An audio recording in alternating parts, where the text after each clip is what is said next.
Halo semua, balik lagi bareng gue Fian Raffe. Dan seperti biasa, di video kali ini gue bakalan lanjutin alur cerita yang sebelumnya pernah gue upload.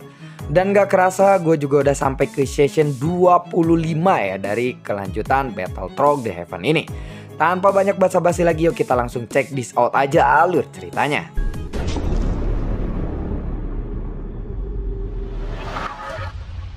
Di episode sebelumnya, Xiayan yang bertemu dengan salah satu anggota dari pemakan jiwa. Saat ini Xiayan menundukkan kepalanya dan dia juga mengeluarkan keringat dingin di dahinya. Dan tentu saja itu membuat Wuzan yang berada di sampingnya benar-benar terpana. Pada saat ini, Xiayan menundukkan kepalanya dan mengedipkan matanya ke arah Wuzan, seolah-olah Xiayan ini membuat isyarat. Wuzan pun terkejut karena sebenarnya dia telah bersiap untuk bertempur sekarang. Jadi dia hanya bisa mengikuti Xiayan saja dan segera menundukkan kepalanya. Ya benar, kami juga akan ikut berkorban, ucap dari Wuzan setelah itu. Pria yang sebelumnya ditangkap oleh Xiayan dan juga Wuzan, dia pun merasa keringat dingin tiba-tiba keluar dari dahinya. Dan sosok di ujung sana tiba-tiba mengkerutkan keningnya. Jika kalian ingin berkorban, mengapa kalian berdua tidak memiliki racun pemakan jiwa di tubuh kalian? Ucap dari sosok itu. Pria itu sangatlah ketakutan sehingga wajahnya menjadi lebih pucat dan tidak berani berbicara. Mungkin racunnya sudah kadaluarsa tuan, jawab dari Xiayan. Dia berkata dengan ragu-ragu. Lalu sumber gas dari sosok itu pun langsung melonjak dan menghilangkan kabut tebal yang menyelimuti Xiayan dan yang lainnya. Wuzan tidak tahu bagaimana Xiayan bisa mengarang kata-kata seperti itu. Dan itu pun hanya bisa membuat Wuzan tersenyum tak berdaya saja. Lupakan saja, aku akan mengampuni kalian semua. Ambil 2 pil pemakan jiwa ini dan batas waktu kalian untuk mengorbankan jiwa adalah 50 tahun saja, ucap dari sosok itu.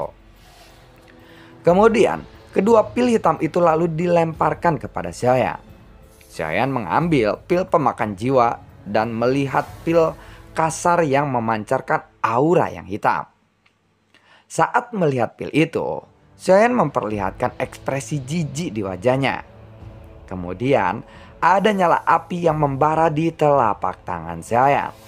Pil pemakan jiwa itu pun langsung terbakar menjadi abu. Wuzan yang ikut menghancurkan pil pemakan jiwa di tangannya. Saat ini Wuzan pun merasa benar-benar geram. Maaf, aku tidak bisa menelan benda seperti ini, ucap dari Xiayan. Adegan ini tentu saja membuat sosok itu pun marah. Tubuhnya memancarkan aura membunuh yang sangat kuat. Dan tiba-tiba dia menatap ke arah Xiayan dan juga Wuzan dengan tatapan yang sangat ganas. Pria yang berlutut di samping mereka tiba-tiba menghilang tanpa suara dan entah kemana. Dia tahu bahwa Xiayan dan juga Wuzan di sampingnya ini bukanlah orang biasa.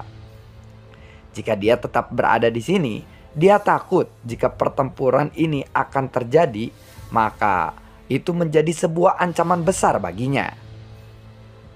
Jadi diam-diam kamu menggunakan kabut tebal untuk segera menyelinap pergi dan tidak diketahui oleh yang lainnya. Apakah kamu ingin mati? Ucap dari sosok itu. Sebelum Xiayan berbicara, aura kuat milik Wuzan pun langsung meledak. Dan dia memancarkan aura yang membunuh sangat kuat. Hei, roh pemakan jiwa. Apakah kamu pikir kalau kamu bisa menghancurkan kampung halamanku ini? Ucap dari Wuzan sambil mengepalkan tinjunya dengan sangat erat. Dan niat membunuh yang sangat kuat pun memancar dari matanya. Bagaimanapun juga, sebelum dia pergi dari pulau Xuanlei ini, dia masih sangat terlihat makmur atau pulaunya masih terlihat makmur sekali waktu itu. Namun, ketika Wuzan mendengar bahwa pulau ini telah menjadi altar, hatinya tentu saja langsung merasa terpukul dan sedih. Di masa lalu, dia mungkin tidak memiliki kekuatan untuk melawan para pelahap jiwa ini. Tetapi hari ini berbeda dari masa lalu. Dulu dia hanyalah seseorang fighting god saja. Namun sekarang dia telah menjadi petarung immortality yang kuat. Dan inilah saatnya untuk dia membalaskan dendam sebagai dari salah satu orang yang ada di sini. Sementara itu di dalam kabut tebal, sebuah bayangan hitam yang besar pun melintas. Dan kalajengking beracun setinggi 100 meter itu lalu mendekat. Dua penjepitnya sudah meraung ke arah Wuzan dengan kekuatan yang sangat kuat. Wuzan tampaknya telah mempersiapkan sebuah serangan sebelumnya. Dan saat ini dia sudah memegang cambuk panjang emas dan mengayunkannya dengan keras ke arah binatang itu. Cambuknya pun melesat dengan sangat cepat. Buar, terdengar suara ledakan yang sangat nyaring. Tubuh kalajengking beracun itu pun pecah dan dia lalu menjerit dengan sangat keras. Cambuk ini memang bukan senjata biasa. Ini adalah cambuk yang mengandung kekuatan immortality. Meskipun tidak bisa mengguncangkan klon dewa asli, tetapi kekuatannya cukup kuat untuk mengalahkan seseorang fighting god selevel apapun. Untungnya, kalajengking beracun memiliki cangkang yang sangat keras. Jika tidak, maka cambuk ini mungkin akan membunuhnya secara langsung. Ternyata kamu adalah seseorang immortality ya. Menarik. Sudah lama sekali di jurang kutub maut ini tidak didatangi oleh seseorang immortality. Kebetulan di antaranya masih ada 100.000 jiwa milikku. Aku tidak pernah memiliki jiwa seseorang immortality, ucap dari sosok itu sambil memandang ke arah Wuzan. Dia sedang memegang cambuk emas dan sudut mulutnya terlihat sedikit naik.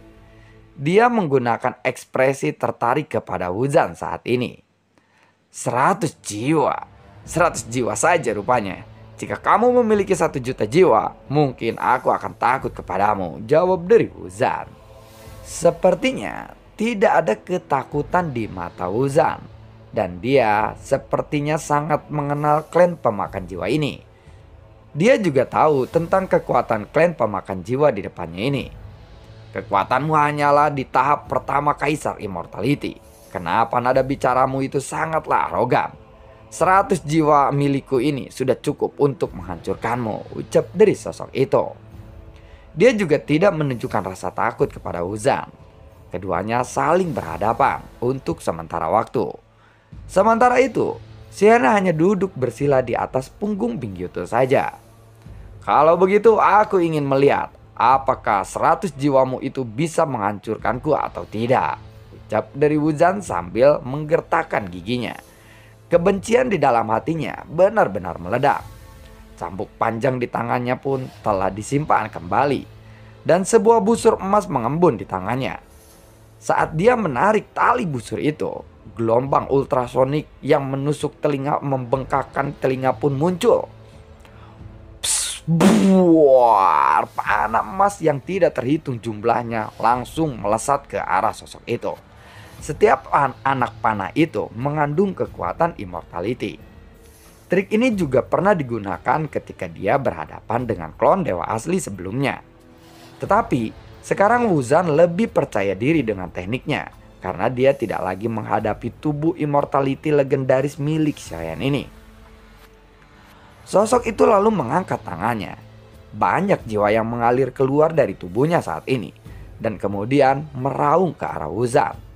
10.000 jiwa pun melesat. Dan pemandangan itu sangatlah mengejutkan untuk sementara waktu. Hujan anak panah berwarna emas pun jatuh melesat kepada jiwa-jiwa yang melesat itu. Dan saat mereka menyentuhnya, jiwa-jiwa ini langsung ditusuk dan dihancurkan. Namun ada beberapa jiwa yang bisa menahan ratusan anak panah bulu emas ini. Akhirnya hujan anak panah bulu emas milik Wuzan ini pun bisa dengan cepat diantisipasi oleh jiwa-jiwa itu. Pada saat yang sama, mereka melesat ke arah Wuzan lagi. Saat mereka mendekati Wuzan, jiwa-jiwa yang menggunakan senjata atau pedang menyerang satu demi satu. Dan serangan sengit ini datang dari segala arah. Namun Wuzan sama sekali tidak menunjukkan rasa takut sedikit pun. Saat menghadapi jiwa-jiwa yang mendekat, cambuk panjang muncul di lengannya lagi.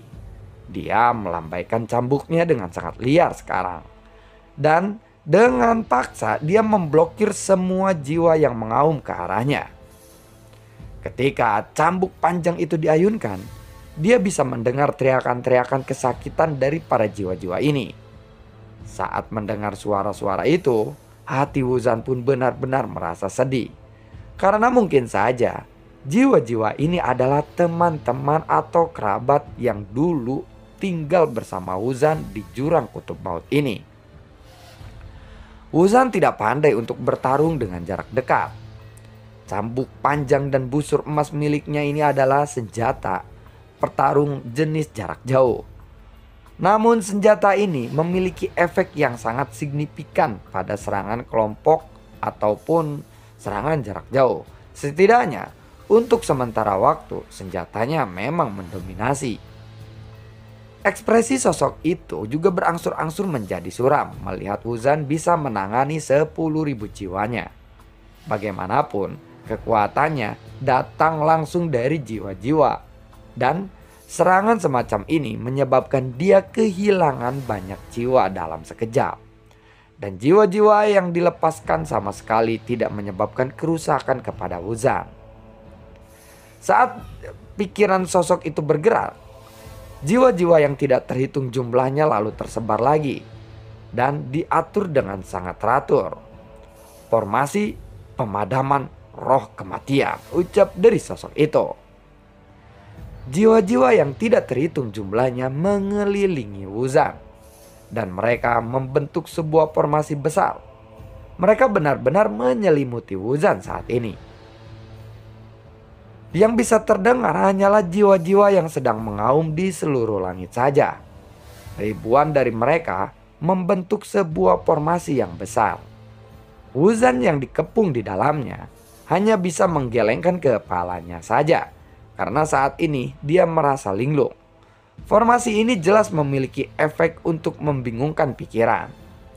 Kemudian jiwa-jiwa yang tidak terhitung jumlahnya itu melesat ke arah Wuzan dari segala arah dengan gigi dan juga cakar mereka. Kekuatan jiwa Wuzan ini memang tidak terlalu kuat. Jadi pikirannya seperti sedang kesurupan saja. Saat melihat gerakan Wuzan, sosok itu pun tersenyum. Sepertinya sosok itu telah berhasil dengan serangannya kali ini. Kau hanyalah seseorang petarung immortality langkah pertama saja. Sudah berani-berani kamu bertingkah sombong di hadapanku. Hahaha, ucap dari sosok itu. Di dalam formasi ini, sebuah bayangan besar lalu terbentuk di bawahnya. Setelah tatapan Wuzan mendapatkan sedikit kejelasan, dia langsung melesat ingin menerobos formasi ini dan bergegas keluar dari dalam. Namun pada saat ini, jiwa-jiwa yang tidak terhitung jumlahnya ini sudah berkerumun di sekitarnya. Semua jiwa ini mengulurkan tangan mereka meraih Wuzan. Dan ini menyebabkan Wuzan tiba-tiba berhenti. Bayangan di bawah formasi ini juga sudah semakin dekat. Di saat berikutnya, jiwa ikan busuk raksasa meraung keluar dari bayangan-bayangan itu dan melesat ke arah Wuzan. Buar, dengan ledakan yang sangat keras, sosok Wuzan pun benar-benar ditelan oleh bayangan jiwa busuk ikan yang mengaum itu. Sosok Wuzan juga segera mundur. Tidak ada cedera di tubuhnya, tetapi jiwanya benar-benar mengalami trauma kali ini. Sosok itu segera melangkah keluar, dan jiwa-jiwa yang tidak terhitung jumlahnya mulai mengikuti sosoknya. Dan mereka berubah menjadi bayangan jiwa yang sangat besar di belakangnya. Kemudian, bayangan jiwa besar itu mengulurkan telapak tangannya dan meraih Wuzan kembali. Tunggu sebentar, tiba-tiba Xiaoyan pun berteriak. Lalu sosok itu pun langsung menatap ke arah Xiaoyan. Dongyan, apakah kamu sudah siap? Ucap dari Xiaoyan sambil menoleh ke arah Dongyan. Apa maksudmu? Siap untuk apa? Tanya dari Dongyan. Sebelum Dongyan sempat bereaksi, Xiaoyan sudah meraihnya dan melemparkannya ke arah sosok itu. Sekarang kamu harus menunjukkan kekuatan sejatimu dan buatlah dia bergemetar tak ketakutan, ucap dari Xiaoyan saat melemparkan Dongyan. Hei, aku hanya bisa mematahkan formasi. Bertarung bukanlah keahlianku, ucap dari Dongyan sambil menjerit nyaring. Dan setelah dia terpental atau terlempar, dia segera menyapu kembali ke tempat Xiaoyan dalam sekejap dan menggigil ketakutan. Sosok itu pun lalu mengabaikan Xiaoyan dan tatapan matanya kembali ke arah Wuzan. Dia merasa bahwa dia pasti akan mendapatkan jiwa dari Wuzan ini. Dan telapak tangannya memunculkan bayangan jiwa raksasa di belakangnya dan langsung meraih ke arah Wuzan lagi. Lihatlah, sekarang kamu sudah tahu betapa pentingnya kultivasi internal dan juga eksternal, bukan? Ucap dari Xiaoyan sambil menggelengkan kepalanya tanpa daya. Wuzan yang mendengar perkataan itu, saat ini dia sudah pingsan. Telapak tangan jiwa raksasa ini mungkin tidak akan melukai tubuhnya, tetapi jiwanya pasti akan rusak parah. Aku pikir aku tidak perlu melakukan apa-apa, tetapi pada akhirnya aku harus melakukannya sendiri, ucap dari Xiaoyan saat melihat Wuzan ini benar-benar pingsan. Dia tiba-tiba melangkah keluar dan Bing Yutu segera tertendang dan terhuyung-huyung ke belakang saat Xiaoyan melompat dari punggungnya. Wuss! Sosok Xiaoyan saat ini sudah muncul di depan Wuzan yang tidak sadarkan diri. Telapak tangannya terentang dan Xiaoyan meraih Wuzan dan lalu melemparkannya ke arah samping. Bawa dia Bing Yutu, ucap dari Xiaoyan kepada Bing Yutu. Meskipun Bing Yutu ini menunjukkan ekspresi keengganan di matanya, dia tetap masih mengikuti instruksi Xiaoyan dan segera menangkap Wuzan yang tidak sadarkan diri itu. Saat menghadapi telapak tangan jiwa raksasa yang mengaum ke arah Xiaoyan, Xiaoyan lalu mengangkat tangannya. Lalu ada sebuah telapak tangan yang dipadatkan dari kekuatan jiwa milik Xiaoyan ini lalu terbentuk. Telapak tangan kekuatan jiwa ini bertabrakan dengan telapak tangan jiwa raksasa. Buah. Bukankah kamu hanyalah seseorang fighting god saja, ucap dari sosok itu. Dia bertanya dengan sangat curiga dan menatap ke arah Xiaoyan dengan tatapan yang jijik. Bagaimanapun juga, kekuatan seseorang fighting god dianggap sangatlah lemah baginya. Memangnya kenapa? Apakah seseorang fighting god tidak layak untuk bertarung denganmu? Tanya dari saya. Tentu saja, kamu seharusnya sadar diri. Kamu tidak mungkin bisa menanggung tekanan dari 100 jiwa milikku ini. Seharusnya kamu tidak bertarung melawanku, ucap dari sosok itu. Kamulah yang terlalu percaya diri sekarang. Aku ingin melihat seberapa kuat kekuatan dari 100.000 jiwa milikmu itu, ucap dari Xiaoyan.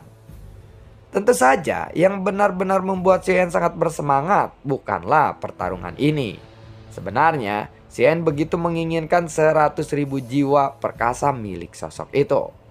Jika saja labu bau bermata 9 melahap semua 100.000 jiwa itu, maka mungkin karakter keempat pada labu bau bermata 9 akan terbuka.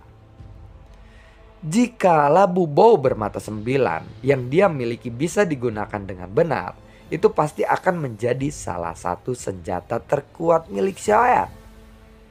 Jiwa-jiwa yang tidak terhitung jumlahnya ini lalu meraung ke arah sosok itu.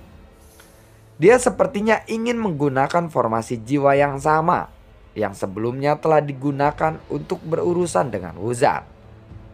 Jiwa-jiwa yang tidak terhitung jumlahnya langsung menyelimuti Xiaoyan. Tentu saja Xiaoyan merasa kesulitan untuk menahannya. Sepertinya dia juga tidak menggunakan klon dewa asli. Memang ini akan sulit jika melawan sosok itu tidak menggunakan klon dewa asli. Lalu beberapa saat kemudian klon dewa asli pun muncul dan tanda dewa jahat di alis Xiaoyan pun sudah berkedip lagi.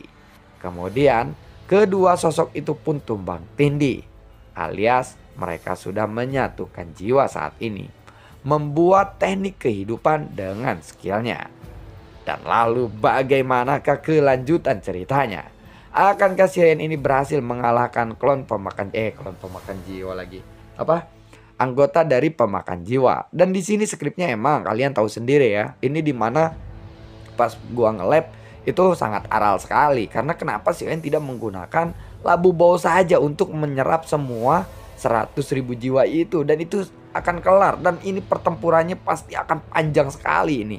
Nanti panjang sekali dan skripnya rumit sekali ya. Jadi mohon bersabar untuk kalian yang sudah menunggu updatean konten ya. Karena emang untuk bisa lebih mudah dimengerti itu, kita benar-benar harus menggunakan skill yang sangat luar biasa dan memakan energi yang luar biasa ya. Terima kasih semuanya yang sudah mendukung channel ini dari dulu hingga saat ini. Dan gue juga selalu ucapin terima kasih banyak buat kalian yang sudah mendukung channel ini dari dulu hingga saat ini. Dan gue juga selalu ucapin terima kasih banyak buat kalian yang sudah mensupport channel ini lewat link Saweria di bawah kolom deskripsi. Sampai ketemu lagi di video gue berikutnya. Semoga sehat selalu untuk kalian. Assalamualaikum dan sampai jumpa.